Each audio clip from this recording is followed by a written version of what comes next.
எல்லாருக்கும் வணக்கம். நான் ரோசா. இன்னைக்கு கடலையும் கத்திரிக்காயும் குழம்பு வைக்கிறது அப்படின்னு சொல்லி தான் பார்க்க போறோம். வீடியோ பார்க்குறவங்க மறக்காம லைக் பண்ணி சப்ஸ்கிரைப் பண்ணி பிடிச்சிருந்தா உங்களோட நண்பர்கள் மேலுக்கும் இதை ஷேர் பண்ணி விடுங்க. அப்போ தான் நான் போடுற வீடியோ உங்களுக்கு தொடர்ச்சியாக வரும். இப்போ வீடியோக்குள்ளே போகலாம்.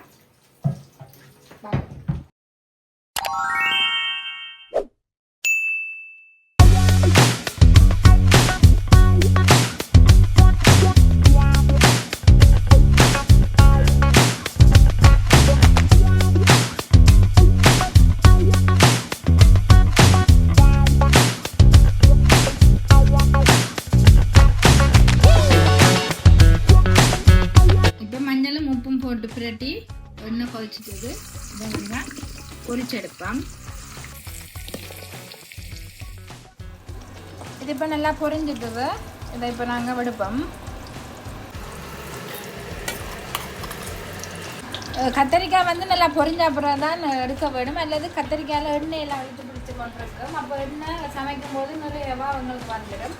அப்போ கொஞ்சம் நல்லா பொரிய விட்டோம்னு சொன்னால் எண்ணெய் வந்து அந்த கத்திரிக்காயில் குறைவாக இருக்கும். அதுக்காக கருவை விட்டுறக்கூடாது.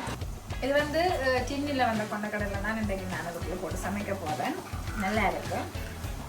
அந்த ஒருக்கா உடைச்சி போட்டு தண்ணி இருக்குது கீழே ஊற்றி போட்டு கழுவி போட்டு தான் கடிக்க போகும். கடுகு, உளுத்தம்பருப்பு, பெருஞ்சீரகம், வெந்தயம்,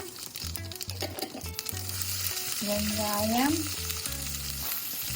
கருவேப்பிலை, வெள்ளைப்பூடு எல்லாத்தையும் போட்டு வடிவாக தாளிப்போம். இந்த வெங்காயம் நல்ல பொன்னிறமும் இல்லை, கண்ணாடி பதம் இல்லை, இடப்பட்ட பதம்.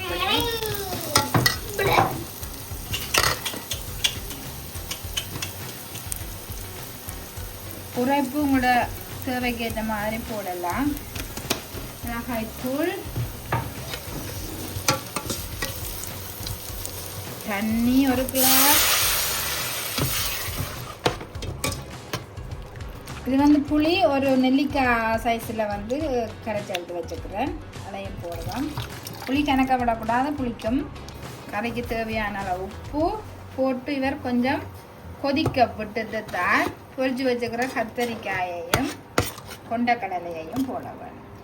ஏனென்றால் அதுக்கு முதல் போட்டோம்னு சொன்னால் என்ன செய்யும், கத்தரிக்காய் குழஞ்சு போயிடும். இது இப்போ நல்லா கொதிச்சுட்டு ஒரு நிமிஷத்துலேருந்து 1.5 நிமிஷம் வரைக்கும். அதுக்கு பிறகு கடலை அதோட பொரிச்சு வச்சுக்கிற கத்தரிக்காயும் போட்டு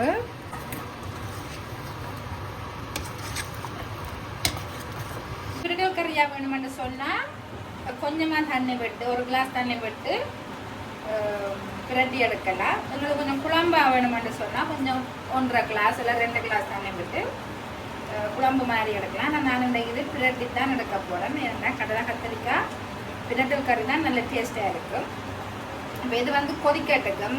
ஆனால் அடுப்பை வந்து மெல்லிய கனலில் விட்டு கொதிக்க வச்சா தான் அந்த எல்லாம் பிரண்டு உருண்டு நல்லதாக வரும். கடைசியாக இறக்கும்போது பால் விட்டு இறக்குவோம். இது இப்போ நல்லதாக பிரண்டு வந்துட்டது. சொட்டு பால் விடுவேன். இது வந்து இங்கே பால் ஸ்லாக்ஷானு என்று சொல்கிறது. பாலை விட்டுட்டு ஒரு நிமிஷம் கொதிக்க விட்டுட்டு வைக்கணும். சரி,